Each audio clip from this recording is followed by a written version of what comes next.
I bet he just lost his life. Driving is never safe when you have divided attention. Value your life.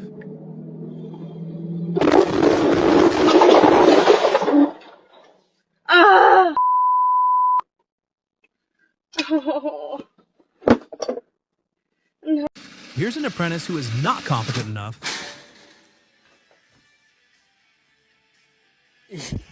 And this. I honestly think he is dumb, or just maybe he has not performed this task before.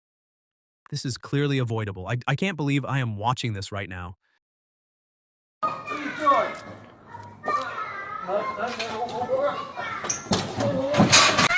This is clearly avoidable. I can't believe I am watching this right now.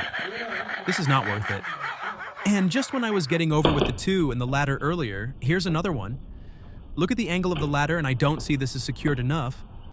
Plus, you don't work alone when a ladder is involved.